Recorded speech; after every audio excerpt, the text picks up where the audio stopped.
Hi everyone, welcome to another Math Club talk. So this will be the first special lecture for spring 2025 and it will be given by Subhojit Ghosh.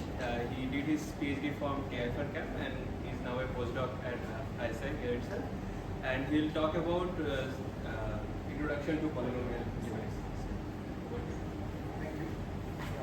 Thank you to the organizers for giving me this opportunity to present here. Without wasting time, let us get into the talk. So before going into the talk, I want to know how many of you did a complex analysis course? Only one? Two? Oh, going on. That's great. So we'll learn a bit of complex analysis here. Not analysis, maybe one or two theorems. And probability, how many of you take a probability? Oh, probability more than that. Okay. I'll probably need these two only and just basic maths. So the motto of this talk is to prepare you guys for the upcoming talk that will be given by my advisor on maybe this Thursday, the colloquium talk. So they have solved some open problems related to this polynomial lemniscates, and those are pretty big open problems. Those were, I think it was open for at least 60 years, and now we know some bit of solution of those things. So this talk would be complementary to that. I'll introduce the topic, maybe give examples, properties and all these things. And at the end, maybe I'll state a few of my results that I have solved. That's the plan, and I'll end up by showing some pictures that I have drawn. Okay, so what is a lemniscate? So given a polynomial P, so P is a monic complex polynomial.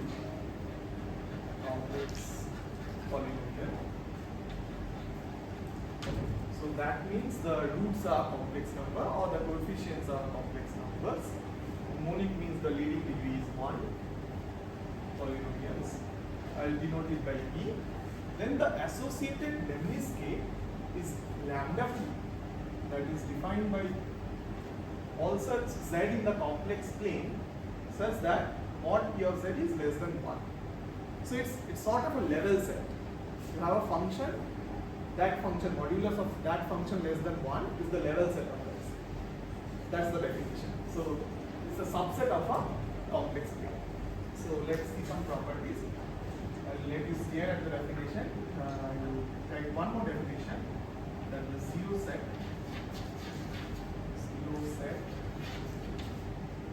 of that I will be denoting by ZP. This is all such Z in C such that P of Z is equal to 0. So this ZP is the standard notation we give for the zero set. So from the definition, these two definitions, can you say something about the relationship between ZP and lambda P? Anything? The intersection is fine. Intersection is Fine. fine. Yeah. Is it? So what? is contained in that. Right. So what? ZP is contained in that. Right. That's the simple one. So ZP is contained in lambda. So whatever polynomial you take, at least you know this many points will be in that lemniscate. Okay. So this is one. Maybe we'll just write down one property. At least you know the zero sets are there. Okay. So by definition, topologically, what kind of set is this? Open, close. Can you say something like this? Huh? ZP is closed. Lambda P? Right. So lambda P is a open set. Lambda P is open. Okay. What else? What about the boundedness? Can lambda P be unbounded? So, okay, let me give you one thing. So, if you have a polynomial P, then P of Z is greater than equals to, so let's say P is a polynomial of degree n, so I'll just put a n here. So then there exists a constant C such that this would be greater than z power n for all z outside some large ball, complement of a, like outside a ball. So this kind of inequality is true for any polynomial. This C depends on the polynomial P. So that tells you the growth outside a ball. So it's exponentially growing. So if we take a ball that is outside this, if we take a z outside this ball, can mod be less than 1? It cannot be, right? Because it's growing. If R is very large, like 10,000, it's C times 10,000 power n. So it cannot be contained in this set. So it's a bounded set. Okay. So from this you get lambda p is a bounded set.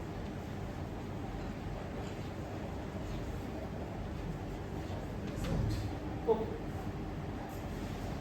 How many of you know about the smoothness properties of boundary smoothness?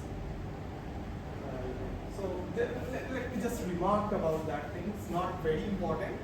So the fourth property would be, so from the definition, can you tell me what would be the definition of lambda p, that is the boundary of p? So that's the open set. Open set will have a topological boundary. So from the definition, is this clear that this set, this lambda p, would be z in C such that mod p of z equals 1, right? Equals 1. So a priori from the definition you cannot check, but if you know the definition of boundary smoothness, then you can show that this set is piecewise smooth. Piecewise smooth. So piecewise smooth means that so you'll get segments where it's very smooth.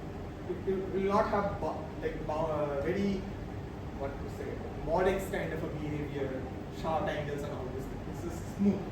Like most likely example would be ball, boundary of the ball. It's more likely that.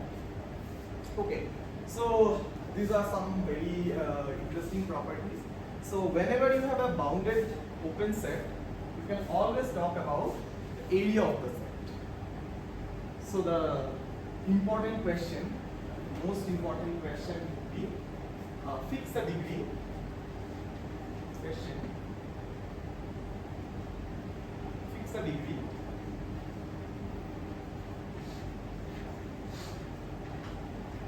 Let's say n, and let me denote by script pn, set of monic polynomials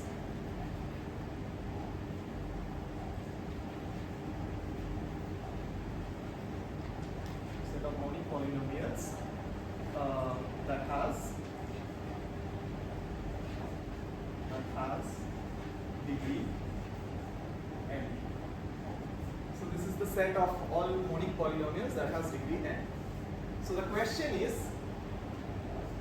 what is the, let's say an is the infimum of E belongs to script pn,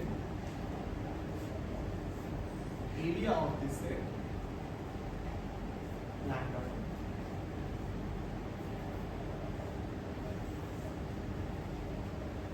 So lambda p is a bounded open set that will have an area. Now I want to know what is the infimum of that area that can be achieved. Like what is the polynomial that gives me the least area? This is the question. And so what's the lower bound? Lower bound and upper bound. So what do you think?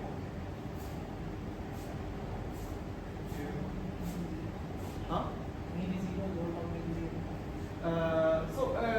depending on n, 0 is a very trivial bound, right? Yeah, for n. So we want some function of n. So that's the question. So I'll not be answering this question, but the talk that is going to be delivered Thursday is going to answer this question. And this has been open for like 60 years. And one other interesting question would be whether this infimum is achieved or not. Like, do we get a polynomial where this infimum is achieved or not? So these would be the questions. That is still open. Maybe not few days it will not be that much of open question. But that will a question that is still open and a very partial result are known. Let me give you those results also. So I told you that this is a piecewise smooth curve. So you can measure the length of that curve, the boundary of that curve. So del lambda p, you can measure the length of the boundary. So you can ask the same question, infimum and supremum. So you can ask the same question. Maybe I'll just for length I'll put ln.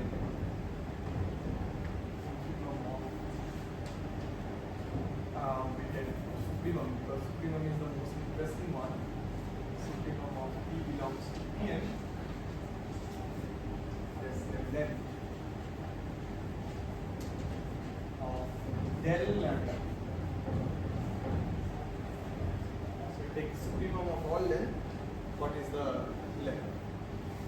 And one more quantity that you can define is the topological quantity, is the number of connected components.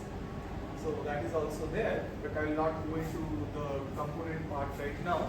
Maybe at the end I'll talk about the bit of component. Okay, whenever you have an example, so I have given you the question and the solution maybe will be given to you on Thursday. Let us now see about some more properties and try to see what kind of object is this.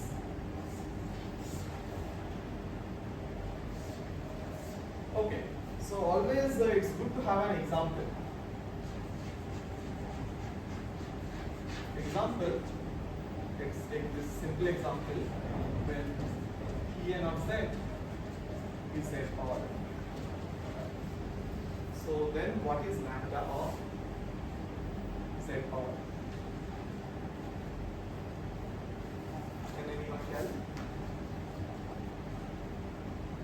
So it is what? It is all such z in C such that mod p of z, that is z power n less than 1. What is this set?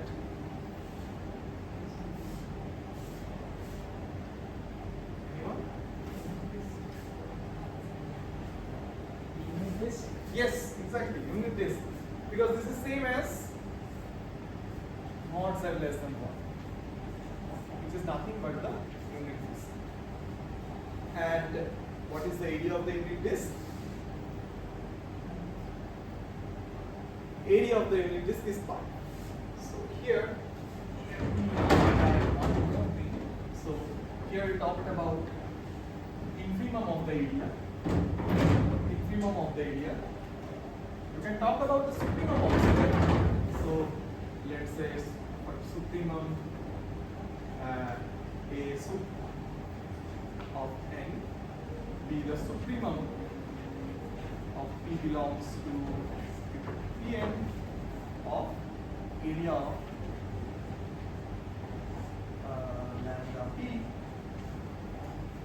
and it turns out to be pi, and this is achieved by this example. So supremum of area is attained.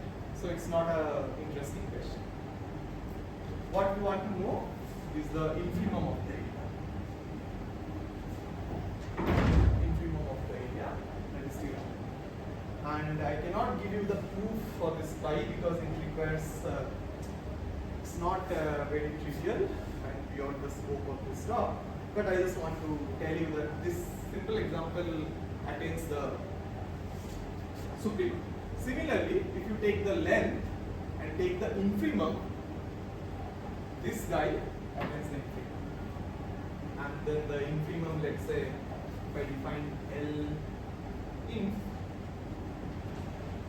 Supremum and this infimum does not depend on the choice of polynomial. it depends, right? Because I am choosing polynomials from here. So I mean that A in soup. A in soup. This is always or just for this example. No, A- this is like, this is not for example. This is true, universal. I'm saying that it's attained for this Z coordinate. and for any P on any P. For yes, it's independent of it. Okay. Yeah, it's independent of it, but these quantities are not independent of it. So yeah, so infimum of ln, that also you can show this is 2 pi because the length of the disk is like circumference of the disk is like 2 pi. Okay, so I will not talk about this part anyway. So it has been shown that there exists some C2n and C1n for this length thing. It cannot be more than C2n, it's greater than equals to C1n. But still, the thing that is still open is for which polynomial this supremum of length is attained. So I'll give you the example and a picture and roughly say why this n is coming in both ends at the last. But for now, let's see some more examples maybe. Okay, so given a polynomial, let's say we restrict our polynomial class to a smaller class. So here I am not restricted my zeros to lie in a special set. Now on, I will restrict my set of zeros to lie in a special set. That would be dr, disk of radius r. So from now on, all the zeros of P, from now on, Z sub P would be contained in dr. Or let's say this one is contained in maybe D closure. So it's a compact set like this. Okay. Now I'm telling you that ZP is contained in D closure. We know the zeros are there. Can you tell me a point, any point that is there for any P that has zero set in D closure, any point that is belonging here, del P closure, for any polynomial, does there exist an invariant point that should belong to del P closure? What should be the obvious choice? Any obvious choice? You have a disk. What's the most important point in the disk? Right. So if you write, so now all my zeros are in disk closure.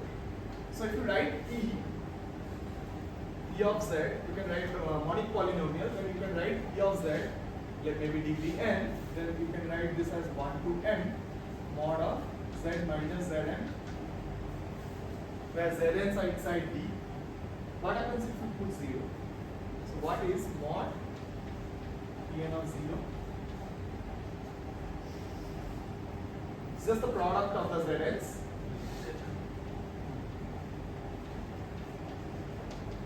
And since these are inside the disclosure, so this is less than equals to 1, right? So 0 is always in the disclosure. What about other points? Any small bond around 0 also which is inside. Sorry? There is a small ball around 0 also which is inside. Not always. Your argument works for ZP class. Here, it will not work because it can be strict equality. If all of my Zn's are on the boundary, then it's a strict equality. In order to use openness, you need strict inequality. So here you can say there exists epsilon thickening, so that epsilon thickening is also inside, because 0 is in the interior of that set. But 0 is in lambda p closure, can be on the boundary, so you cannot pattern it up. Okay, so the next theorem, maybe proposition. Proposition gives you idea, once you fix this Pn of this form, gives you some idea of when other points could be inside. And it's a very nice, elegant argument. And yeah, the thing is that, so the proposition says, let's say define Z bar as the mean of the roots Zi, and let's say sigma squared is the quote unquote variance on Zi squared. Then this ball centered at Z bar and with radius some r would be contained in lambda p, where r is okay, I might have forgotten the exact expression, but nevertheless let me try. I hope this is the one. So it says that around your mean, if you take the roots, we'll have a mean. Around the mean, there is this r radius ball that will always be inside. So you can actually get a ball that is inside this lambda p closure whenever this is strictly greater than 0. Otherwise, it will be just a point. Z bar will only be there. So let's go here. And this proof is very elegant proof. Uses nothing.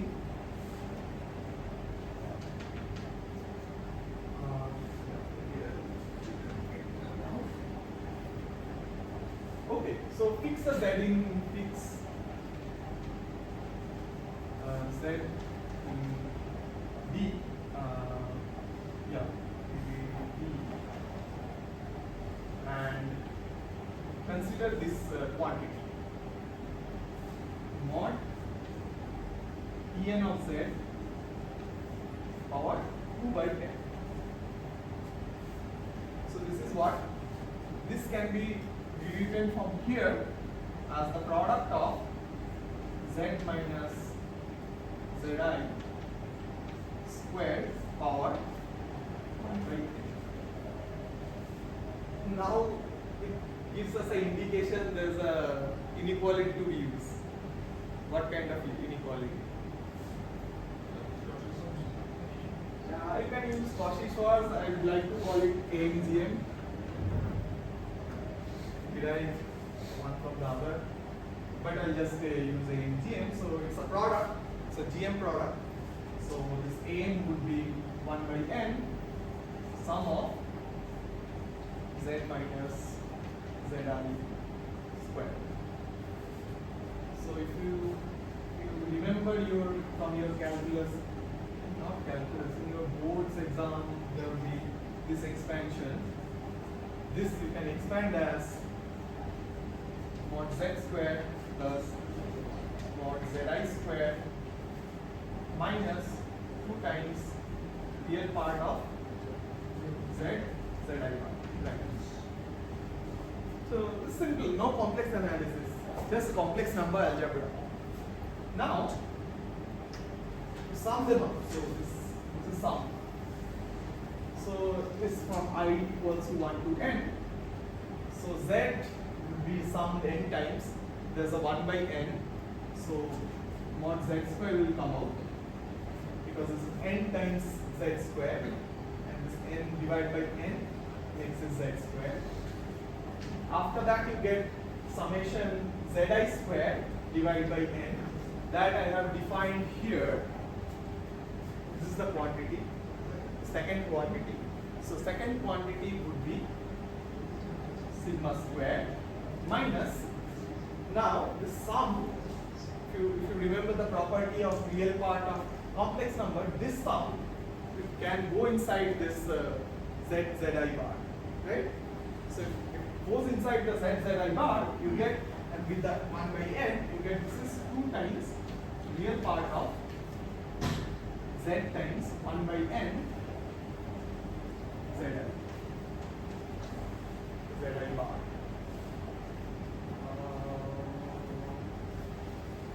Maybe I'll just put a bar here.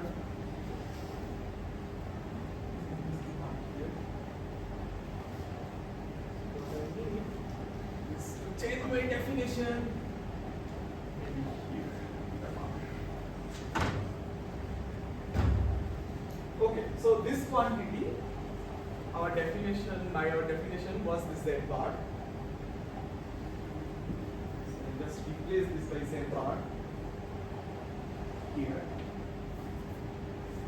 So you get this clean looking expression.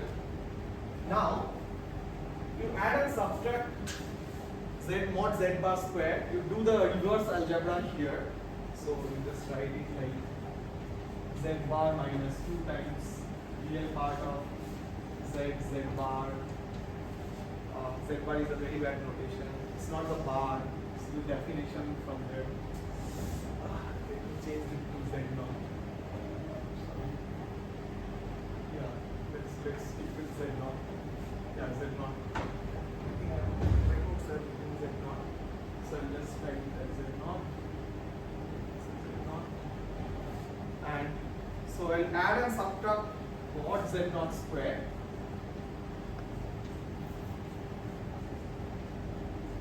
And then there's the sigma square. So this whole quantity, this can be written as mod z minus z naught whole square minus mod z naught square plus sigma square. Right. And now you want this whole thing to be less than 1. This whole thing, this whole chain of inequalities should be less than equal to 1. So this is what you want, and this gives you the required radius. So this whole thing, to take it this side, would be exactly this ball less than 1. So this proposition actually tells you a lot of things. Let's see if you do this, what you get for this example. So from proposition,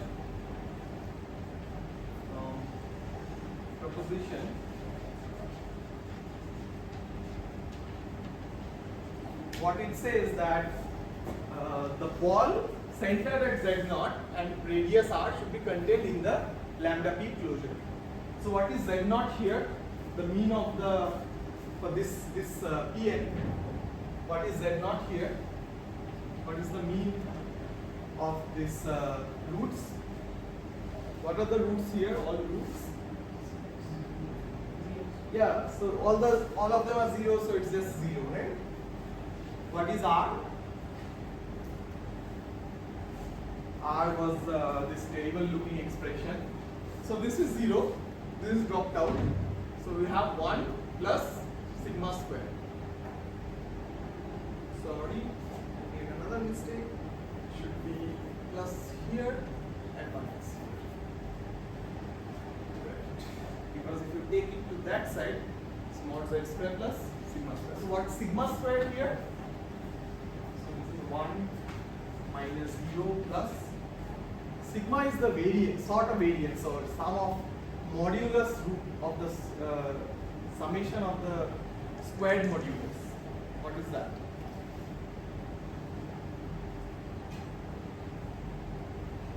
Roots are 0. If you put 0 here, what do you get? So all of them are 0. This is also 0. So you get 0. So here you actually get back what is there. This gives you a very good estimate here. Why is it giving so much better estimate? So this d z0 comma r is nothing but d that is contained inside lambda of zn closure, right?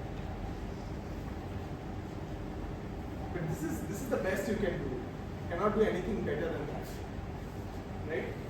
Why is this this so good? So why we are getting so tight estimates, so good estimates? This is because the inequality comes only from the AMGM. And when is the equality case of AMGM occurs? Sorry? All of them are equal. Right. When all of them are equal.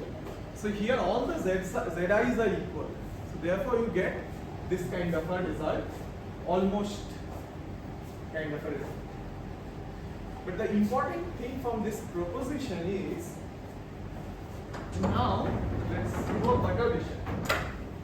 So we had Pn to be this z power n. Now let us take another example. I take z power n, then some t1 and some t2, where t1 and t2 are inside the disk.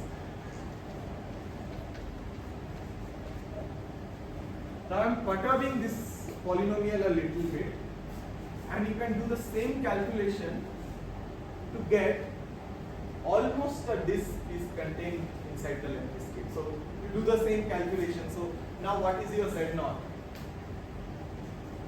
for this case?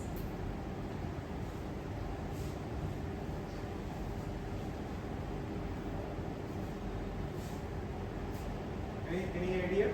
So you have n zeros, one root at t1, one root at t2. You want the mean. So what's the mean? Mean is just 1 by n t1 plus t2, right? And what's the this sigma squared? Sigma squared would be again 1 by n. Now you will have mod t1 squared plus mod t2 squared. Sorry? Thanks. N plus 2. Right? Now if your n is very large compared to, okay, t1 and t2 can be bounded above by 1. If your n is very large, then z0 is close to 0 and r is close to 1 itself, right? Because r is 1 minus 1 by n plus 2 times t1 plus t2 minus t1 mod t1 squared plus mod t2 squared by n plus 2. Now if your n is large, you can ignore these two terms and just write this r1 is like 1. So one kind of question analysts that are interested in that, so suppose if I tell you that Lemniscate looks like this in some distance, so can you tell me how close the polynomial is to z power? So this kind of analysis are called this perturbation analysis or stability kind of. So people ask, if you know the Lemniscate is close to this, can you tell the polynomial itself is close to z power n? And that turns out to be true. That turns out to be false. Even though the Lemniscate is close to the disk, the polynomial can be far from z power n. And this I'll show you by an example at the end of the talk, and that is done by using random polynomials. Okay, so how much time do I have? What's the time? You have Huh? 6:11. 6:11. Okay. I still have a lot of time. So let me get into the next proposition. Which one I want to keep? Maybe I'll keep the things and maybe I'll erase these easy examples. Okay. Now we'll go back to the area problem. Now we know one example for which the Lemniscate is the full disk. It seems like you'll always have some bit of mass inside the Lemniscate, right? So the next proposition, we'll see that it is actually true, and we'll see something more general,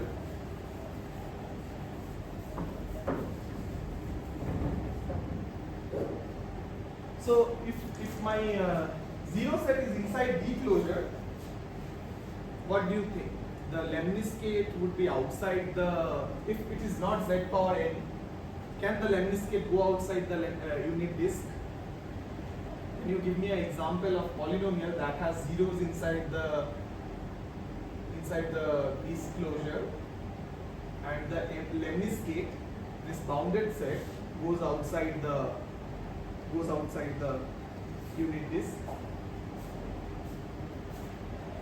So let's see.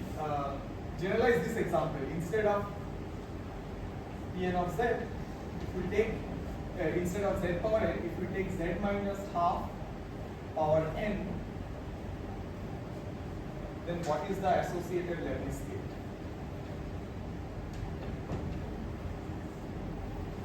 Any guess?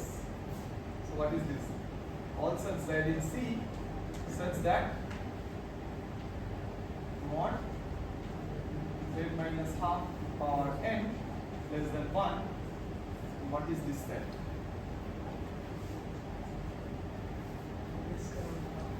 Right, so disk around half. So this is B half 1, right? So this actually goes outside the lemniscate, outside the unit disk. So the lemniscate, so if this is my unit circle, the lemniscate would be something like this, right? So it is going outside the unit disk. So the question is this true for any polynomial? What do you think? This property that if I take a polynomial and then the zeros are inside this closure, then the lemniscate would go outside the unit disk. Is it true or false? What do you think? Clearly, z power n will not work because it will always be inside the disk because it's the disk itself. So what about if P is not equal to z power n, Zp is contained inside this closure, then there exists a z0 such that mod z0 is greater than 1, that is contained in the lemniscate. So this is the proposition.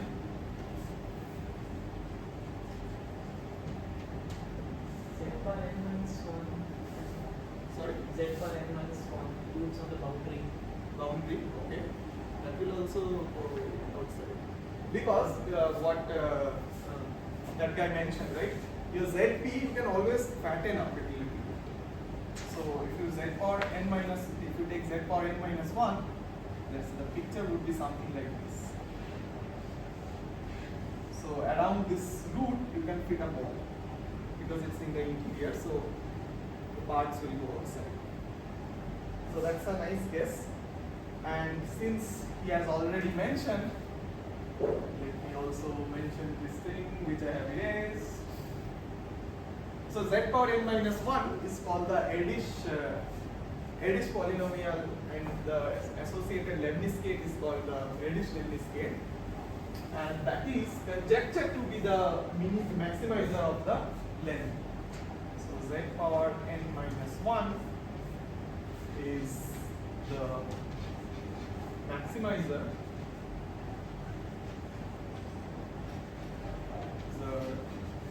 of len problem.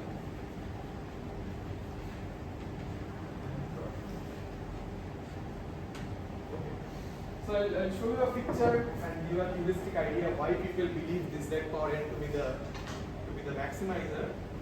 But yeah, right now let's finish with this proof first, and then in the second part I will talk about a bit of my research, and yeah, maybe you can yeah, okay.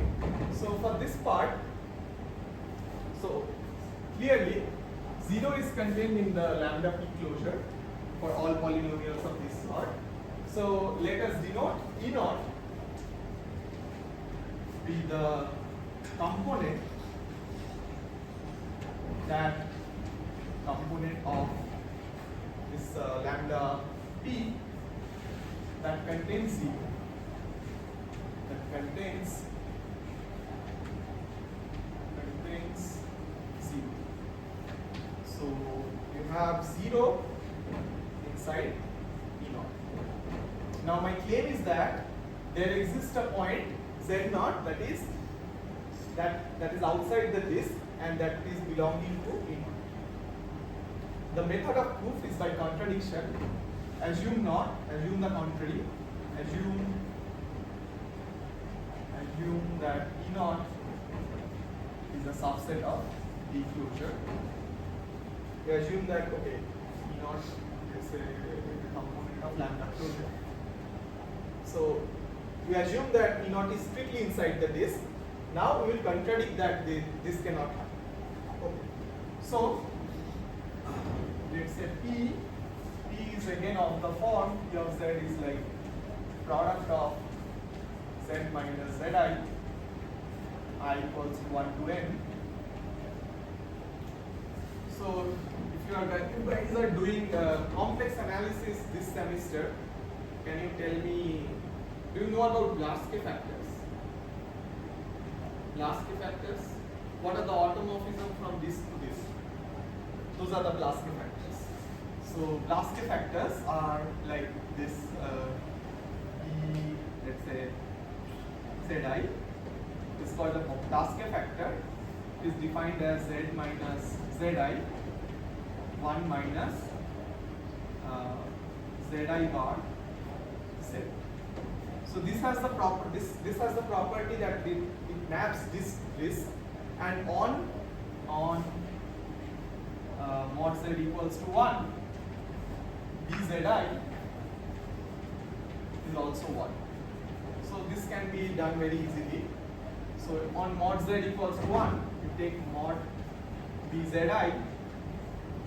So you can write 1 as Z times Z0 square, Z square. So this is, you can take Z times Z bar as 1 minus Zi bar times Z and Z minus Zi. Now you take this Z out, you get Z bar minus Zi bar. So you get 1 by mod Z times mod Z minus Zi by Z bar minus Zi bar. What is this equal to? If mod Z is 1. So this part is 1. Because mod Z equals to 1, 1 by mod Z was also equals to 1. What about this part? So what's the value of this? Omega by omega bar.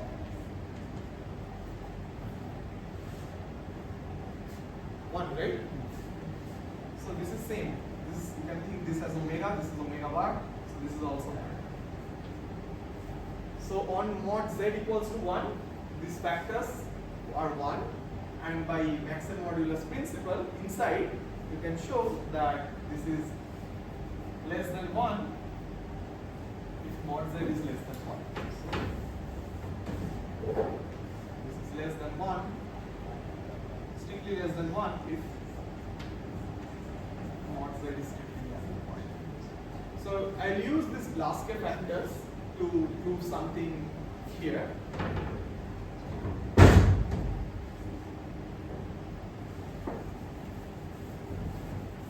Okay.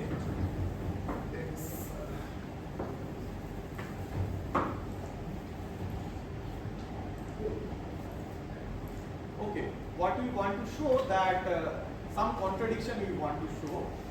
So let us define another polynomial g of z. G of z I defined as 1 minus z times zi. Zi bar. Okay. Where these zi's are coming from the roots of this.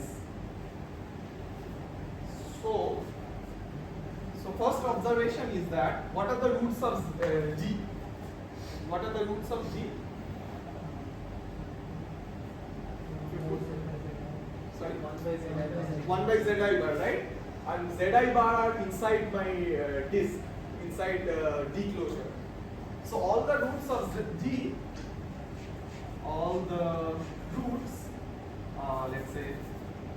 that G is contained in this octet, right? Inside the disk you cannot have a root.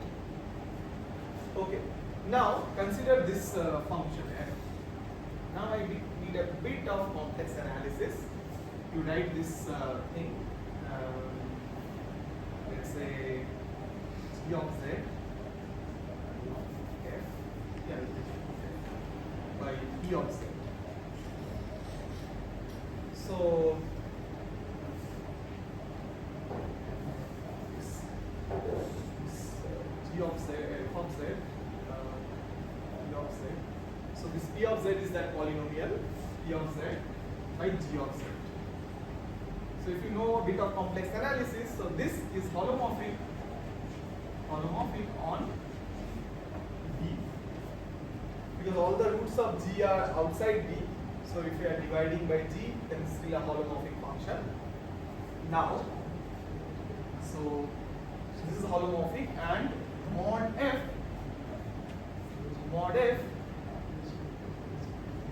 Okay, what is this quantity? This quantity is exactly the Blaske factor, the product of Blaske factors, right?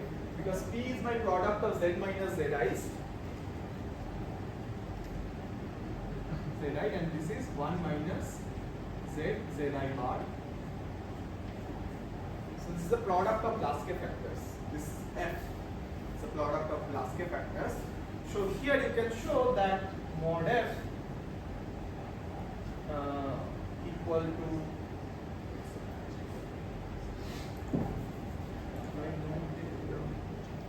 so you can show that mod f is less than equals to 1 because all the Blaske factors are is equal to 1 on del D and less than 1 on inside D.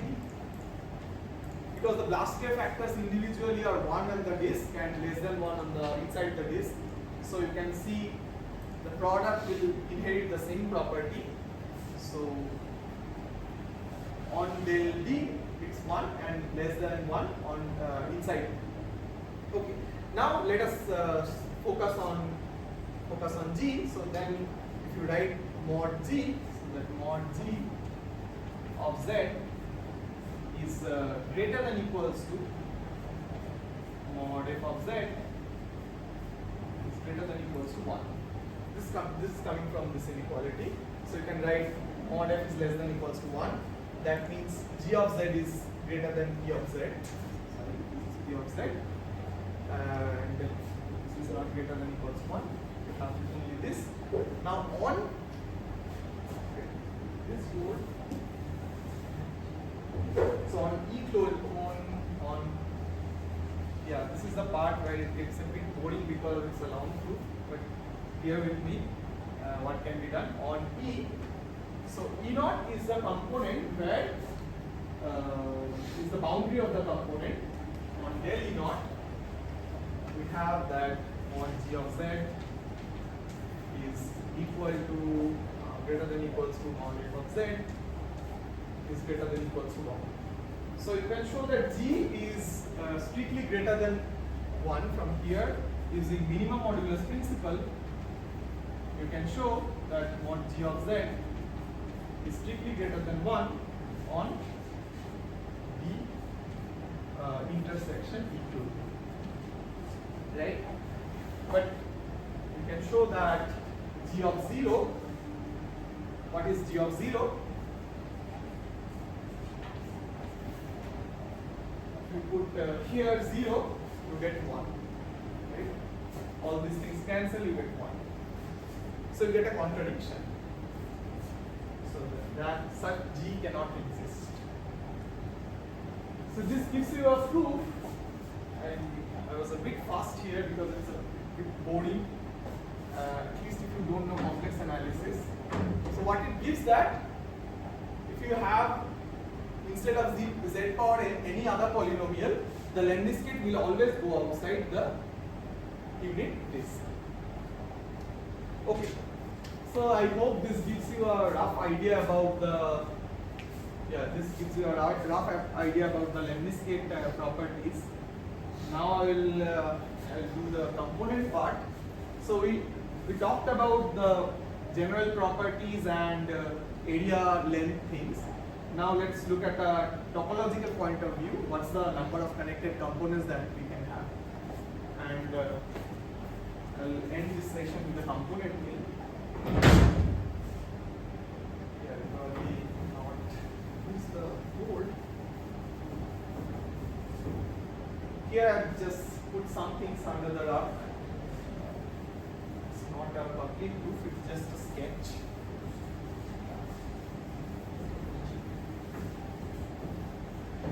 Okay, do you guys have any question till now? Anything speculative or anything else?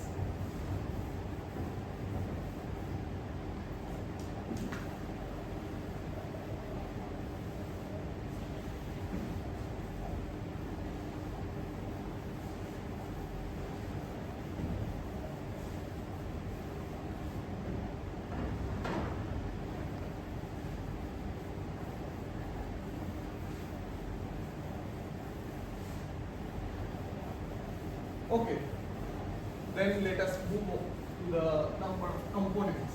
So this is a topological object. Can a lemniscate have infinitely many components?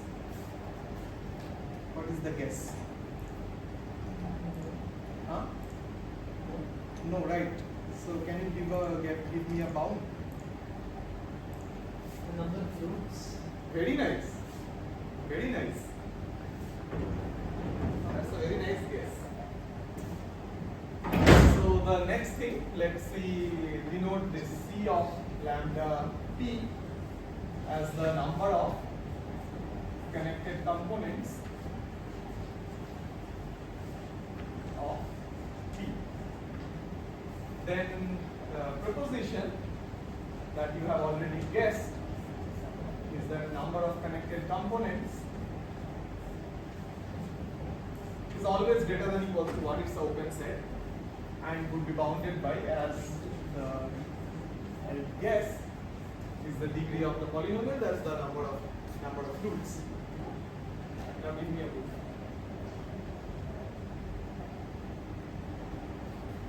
So why do you think that number of connected components is can you tell me a vague way of proving this thing? Level check should like be around the. Right, exactly. So that's the point. So this lemniscate, so the heuristic idea is that lemniscate should be around a root. So in other words, if you can show that every component, if required to show every component contains a root.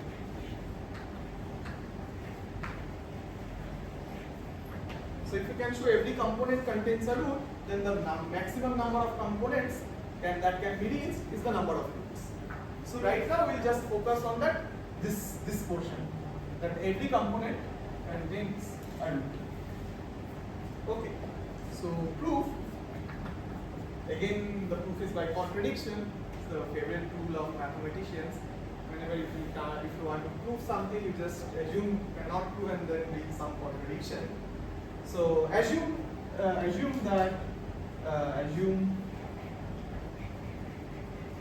omega naught is a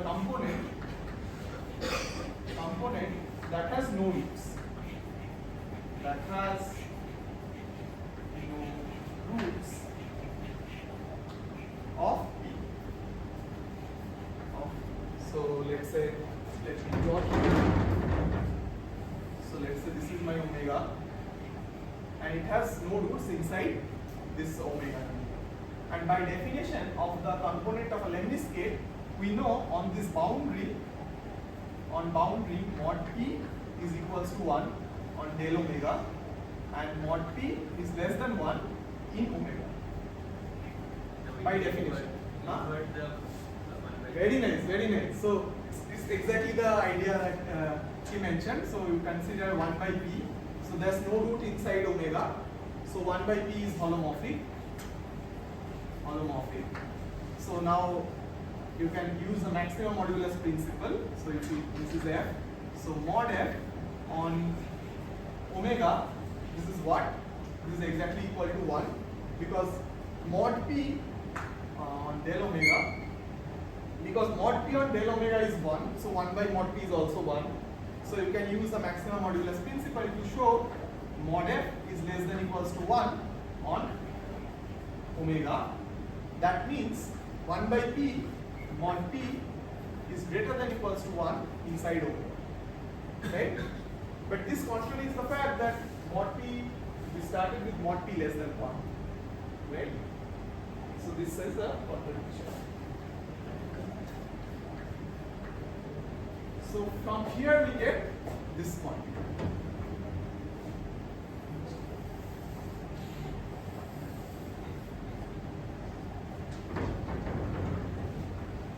Now this is a existential.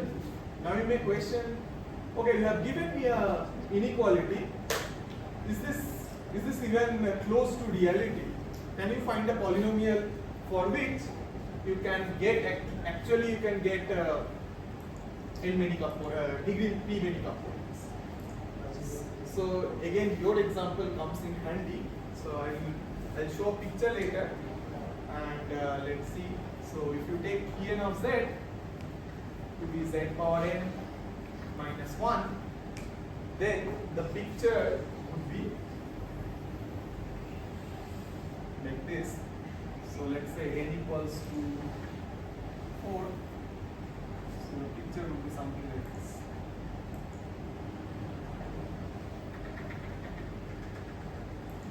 So it will have 4 petals. And roots of z power 4 minus 1 are what? 1, minus 1, I and minus I. And inside, the inside thing is the lemniscate. But doesn't it look connected? Right? Looks connected. Huh? It is not. Because my definition of lambda p is mod p less than 1. And this shaded region is the boundary. So the important thing is that lambda p is not connected, whereas lambda p closure is connected. So if you include the boundaries, then only it is connected. So you probably have seen this kind of things, right? So 1, 2, and then let's say 2, 3. So these are disjoint, right? Because these things. So here it is more like 1, 2 open and 2, 3 open in one dimension. Okay. So you get the inequality there. 1 is always true. Can you give me an example where it has only one component? Can you give me a polynomial that has the Lemniscate, that has the Lemniscate to be connected, the associated Lemniscate is connected? Z power n. Yes, exactly. So z power n. So this is equality attains at z power n minus 1, and here equality attains at z power n. What about if I give you any number k in between 1 and k? Can we get a polynomial where this is attained?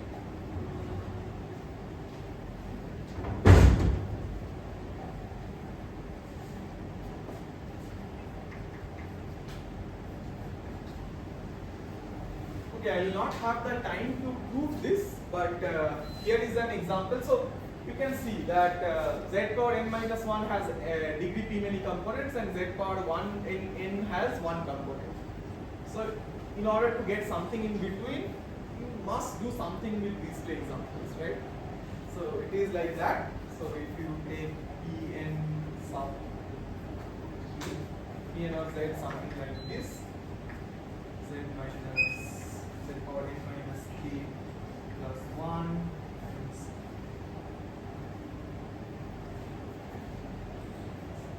z power k minus 1 minus k power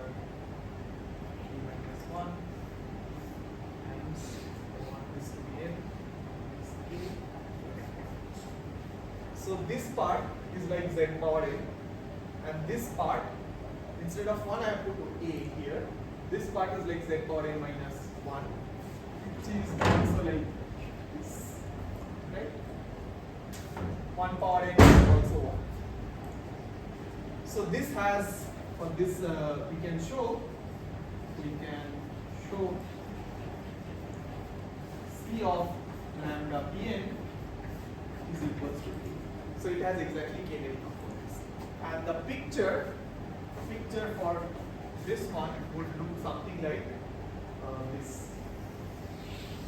So it will have a big region in the center, one component, and small. If A is large, there will be small balls around this case. So what are the roots here? The mod A times the roots of kth roots of unity. So these are the kth roots of unity. We have something like this, right? So you can get actually k many components just by playing around with this. So for this case, what I required is that this A should be large. Here caveat is that mod A is large.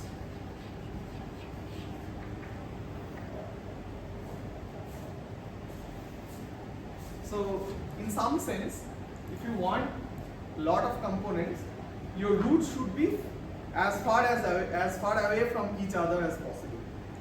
Because in z power n, all the roots are in one place and you get only one component. On the other hand, z power n minus 1, all the roots are like equally spaced and you get n components. So in some sense, you need the roots should be far apart, somewhat far apart, right? But how far? That's the question. So now,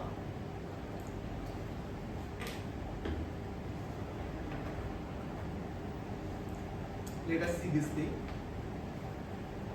Let me take this example. Now for now, all my roots for all p,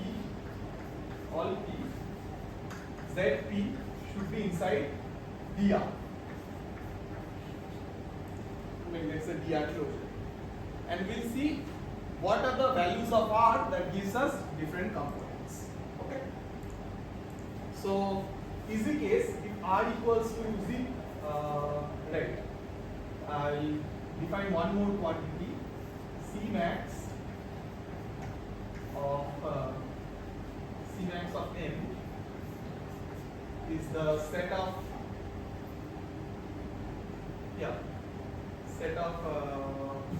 maximum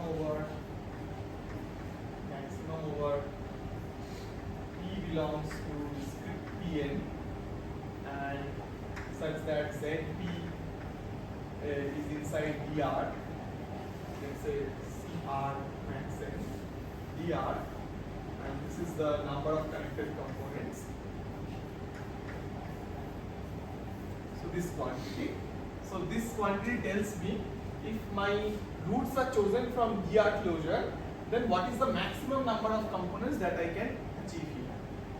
So if r is 0, then I define dr to be dr closure. I don't have to define, it's exactly 0. Then what is Cmax of n? Can anyone tell? Then 0. Then what is C0 max of n? Huh? Why? It is 1, but why?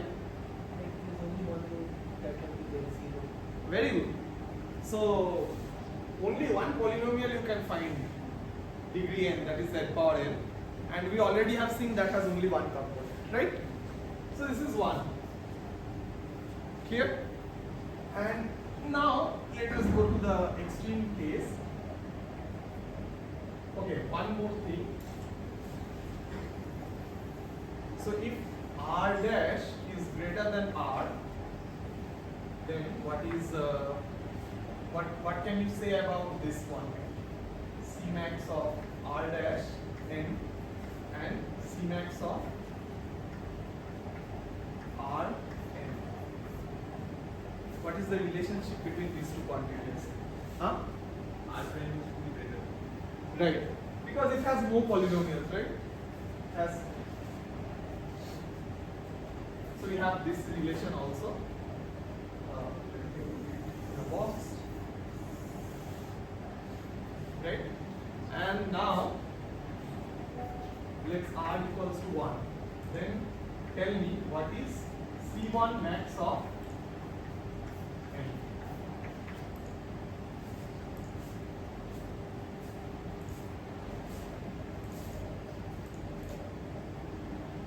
Answer is there. Why? Very good, very good. Z power n minus 1 will give you n, right? So this is n. Now from this inequality, what I get is that, let me do a box.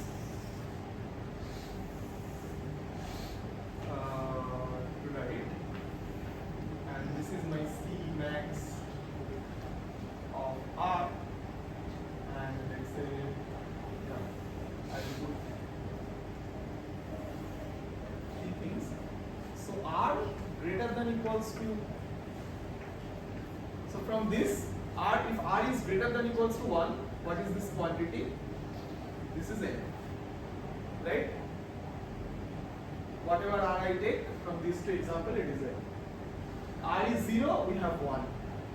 So can I make R to be 0.5? So what's the guess? What is C max of? What is C max of? C max of half. Any guess?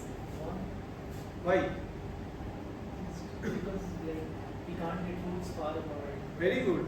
Very good. This is the right guess. And now let us prove your heuristic. So take any polynomial p, write it as product of z minus zi. And since p belongs to this class that has root in the half disk, so any z belongs to d half or d0 half. So mod p of z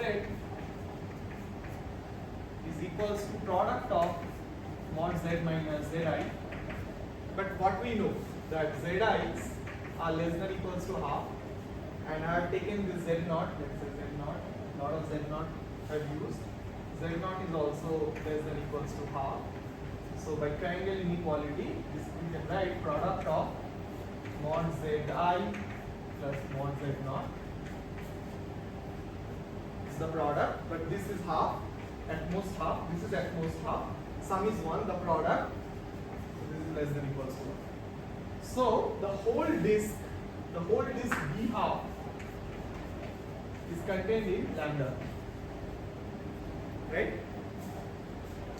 But this d half also, you can show d half closure is contained in lambda p, but d half also contains all the roots. And we have already said that in order to get more components, you need the roots to be in different components. So here all the roots are contained in one component. So therefore you get this C max is half is 1. So if R is less than equals to half, you get this 1. Now the question is, what happens in that?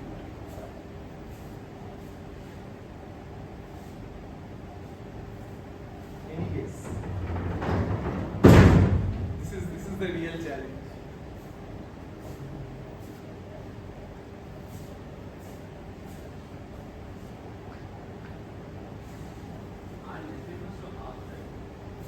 Ah, right, thanks. R less than equals to half. What happens if I just increase the epsilon amount? Epsilon is very small, like 10 to the power minus 10 million. What will happen?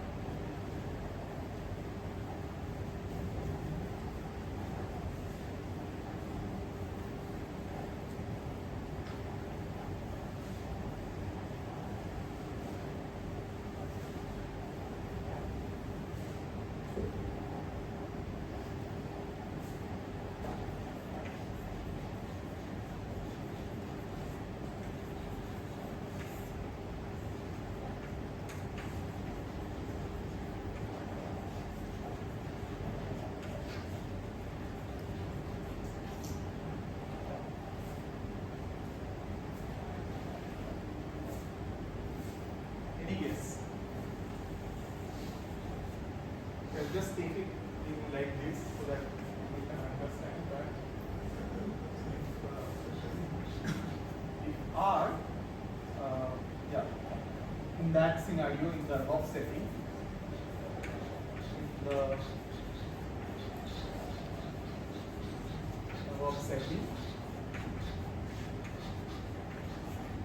if R is strictly greater than half, then there exists a sequence of random polynomials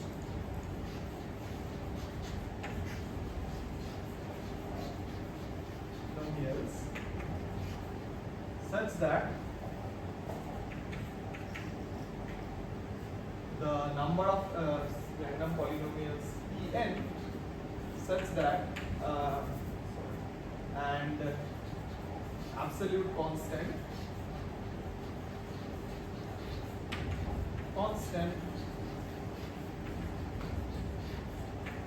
C1 and C2 greater than 0, less than 1, such that Cmax of n of R is in between C2n. This is the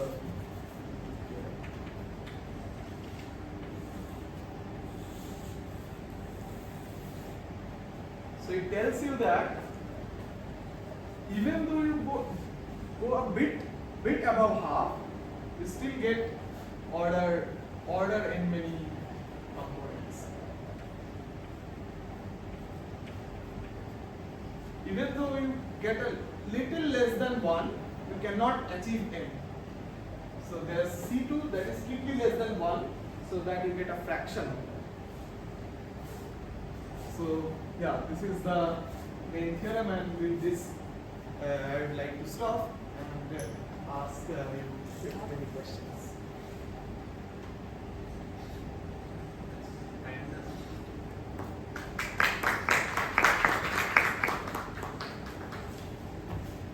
Okay, maybe I can show you some pictures now.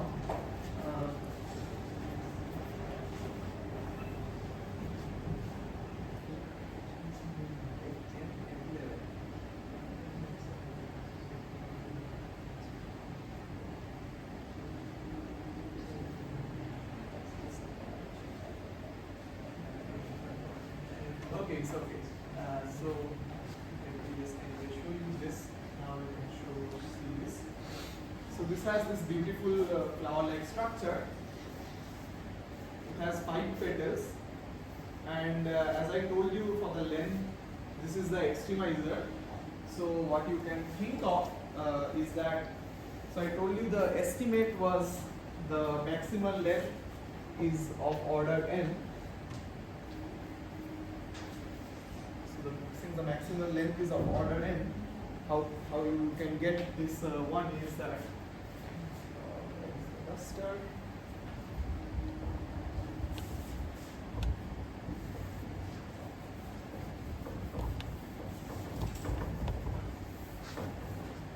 So the conjectured maximizer of length, so ln max, is of the order Cn.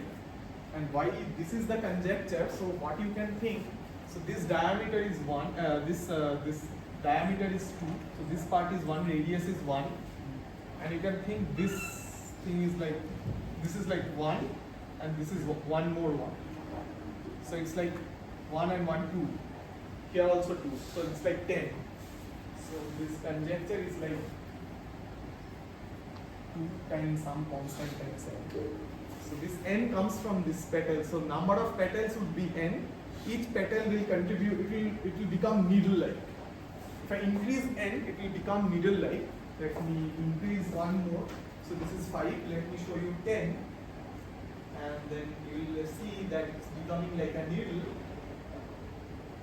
Let's say this is 10. And 10 is also less. Probably around 50.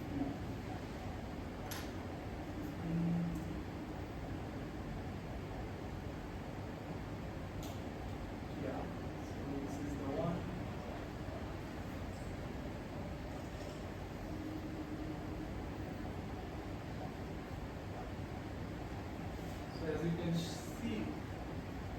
So it's like almost like this is one length, this is another length, so 2, and the number of petal is n. So therefore you get this max is like 2n.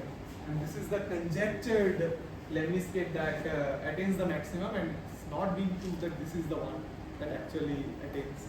A lot of big mathematicians tried to show this, but still it's open, and this is among the most let's say famous one regarding this lemniscate problem. Okay, the second thing that I told you that if the lemniscate is close to the disk, whether the polynomial is close to the z power n or not, right? And it turns out that it is not. You can get an example. So let me put, so here what I have done, I have taken some 200 random roots from randomly chosen from the unit disk, and the picture comes like this. I should have saved them, sorry. Yeah, so this red is the lemniscate, and these blue dots are the randomly chosen roots. So the roots are distributed all over the unit disk. Still, the lemniscate is notoriously close to the disk. But z power n has all its root in the center. So it's very far away from being z power n. It's like all over the thing. So this structure is not stable. What makes studying lemniscate more challenging is this fact. These are not stable, so you cannot do the inverse problem thing. If the lemniscates look same, it need not be the polynomials also look the same. So this is one example, and there's some interesting thing also. So here, if you notice, if you see, this dot is outside the lemniscate. Same is this, but what we have shown. The zeros are always in the lemniscate. Okay? So why is this happening? Any idea? So theoretically we know that should be inside, but this is not showing.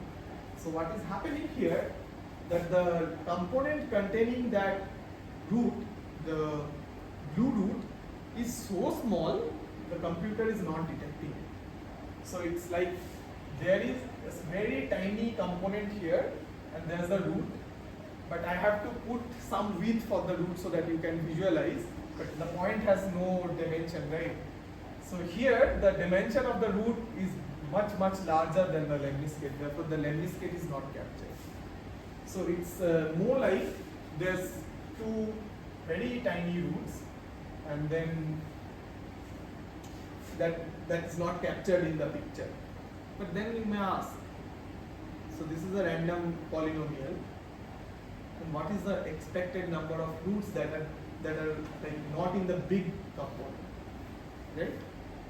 So if you want to know the answer, you may join the next PostDoc symposium that is getting organized. Then you can know that how many of the blue dots will be outside.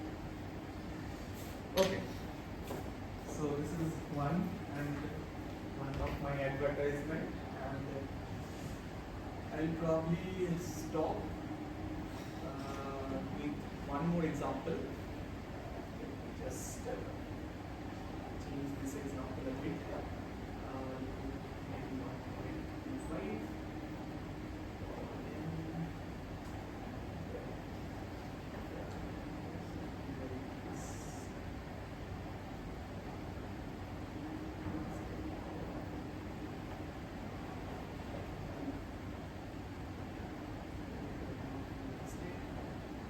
Yeah, so this is the same picture that I was telling you. So here is a degree 15 polynomial, because in degree 15 or 17. So here also the same thing happening.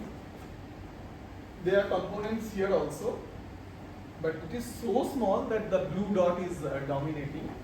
and by this construction you can like make arbitrary number of components that I told you using juxtaposing these two polynomials like this. Yeah, so that's all. Thank you.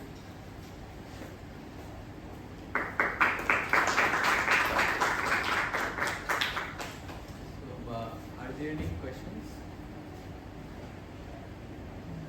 Okay, then let's thank the speaker once again.